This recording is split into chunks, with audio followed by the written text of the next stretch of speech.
Senator Marco Rubio, RFL, told Breitbart News exclusively that China's intense international push for global dominance is the biggest threat that America has ever faced, even more substantial than the one that the Soviet Union posed in the 20th century during the Cold War.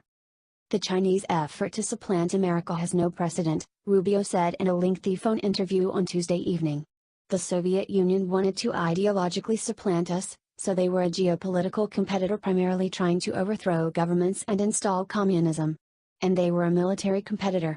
But they were never an industrial or economic competitor, and they approached us sort of frontally and openly. The Chinese effort to supplant America is first deeply rooted in their view of history, that it is their rightful place to be the most powerful nation on Earth, and that the last 100 years are an aberration, and so they're going to set things right. Second, it's based on frankly suckering the West and America into believing that they are a poor and developing country who just wants to be like us. We've made policy decisions for 2 decades or longer based on that assumption that's now come back to bite us. Rubio last week released an explosive 80-page report on China's push to supplant the United States as the world's economic superpower. The report, titled Made in China 2025, and the Future of American Industry, walks through in great detail exactly what the Chinese are doing and how they are doing it with regard to attempting to replace the United States on the world stage. It's the most comprehensive effort ever undertaken by any nation ever in every realm, Rubio told Breitbart News about China's push for worldwide power. It's in the fields of commerce, trade, technology. They use our immigration system against us. Academia. They influence media. They have learned how to use the American multinational corporate class to lobby policymakers towards pro-China decisions. For a long time, the assumption was that China was the place where cheap stuff would be made, but all the valuable stuff would be developed in America.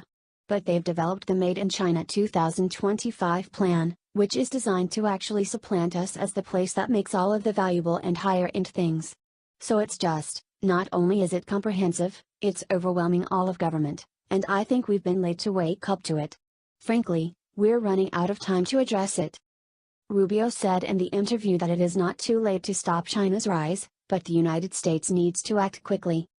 2 things. First, we have to wake up and realize it, Rubio said when asked about what America can do to stop China.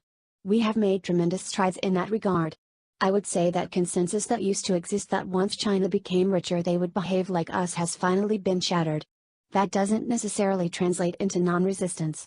You still have a significant number of multinational corporations who view China as a huge market for them, and the decision makers in those companies have 5-year plans for themselves and for the company. Who cares if 15 years from now they won't exist because their Chinese partner will have put them out of business? They're just trying to get 5 years of access to that huge market so they can retire with very valuable stock holdings. Just because they're headquartered in America doesn't mean they are American companies acting in the best interest of our nation. So that's a problem, and those are a lot of the voices out there chirping about getting a trade deal quickly done because they just want to be able to go back the next few years and in short-term thinking make their companies profitable, even if it means in the long term it's bad for the country. That remains a challenge, and obviously we have some policy places where we need to tighten up. But the Trump administration has done more than anybody else ever has. And because they've called attention to it, you see a growing number of countries beginning to pay attention to it as well. The effort by the Chinese to achieve global superpower status, and supplant the United States as the center of the world's power, is multifaceted and sophisticated, as Rubio details in the report his office released last week. Specifically, the Chinese are targeting essentially every American industry, from automotive manufacturing through energy production into technology development and more. It's also a geopolitical command and control strategy whereby the Chinese have been building global influence across Asia through their One Belt One Road program, also known as the Belt and Road Initiative. They have been building influence, too, throughout the Asian Pacific and as far away as the Western Hemisphere in the Americas, in the Caribbean and throughout Latin America. They have also been cozying up to European powers and developing technology and business plans, particularly on the cutting edge of 5G. I think they would be more than happy if we became a country that just exported food to them and they did everything else, Rubio said of China. The reason why 5G is so critical is that a large number of the technologies and industry in the 21st century will be dependent on 5G, smart roads, driverless vehicles, the Internet of Things, additive manufacturing where you can make things through 3D printing. All of this is going to be 5G dependent, right? So, All of these great industries are going to be built around these activities. There will be a standard set for global 5G.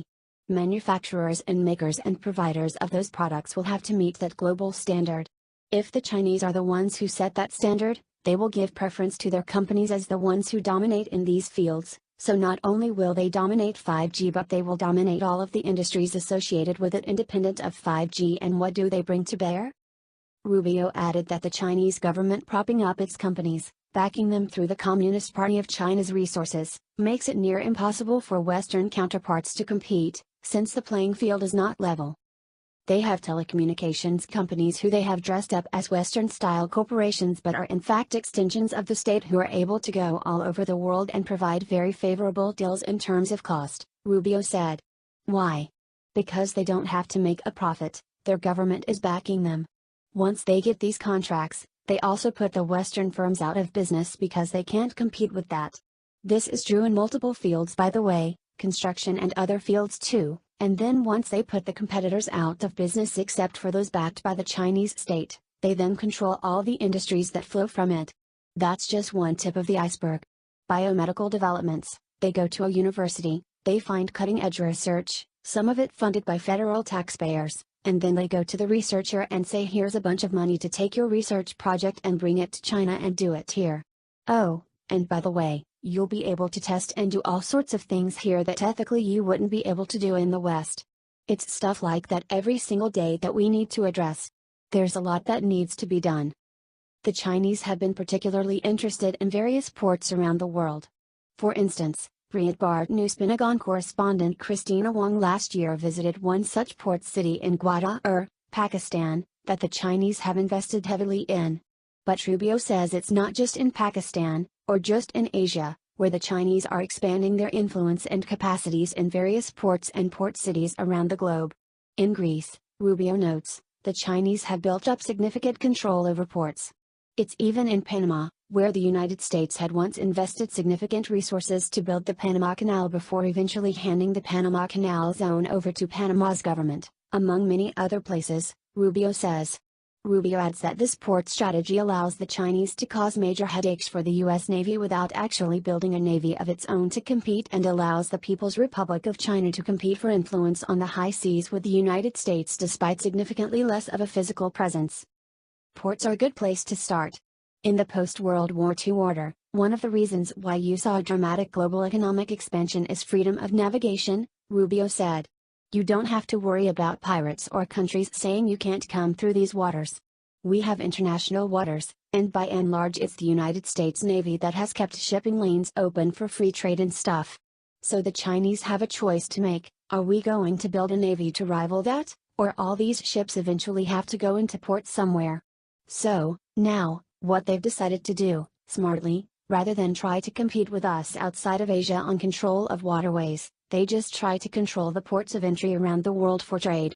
So in the Panama Canal, they've made massive investments on both ends of the canal. I believe they own all the ports in Greece.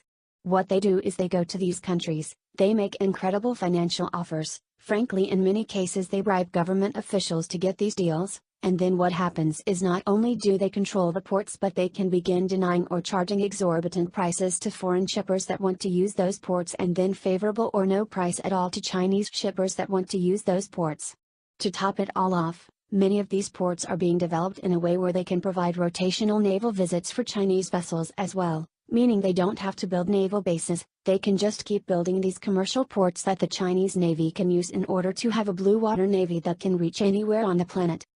I've told this directly to the president, he is our last chance, we have to get this right, Rubio said. If he doesn't get this right, no one else after him will.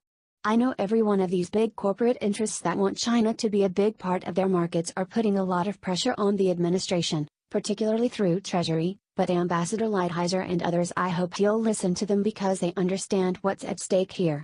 This is not just about trade. This is about 21st century geopolitics and what the world is going to look like over the next 70 to 80 years if we get this wrong. It will define what the world looks like. It's one of those fracture moments, one of those key points in history. We'll look back one day and say, that was the decision that defined the world today.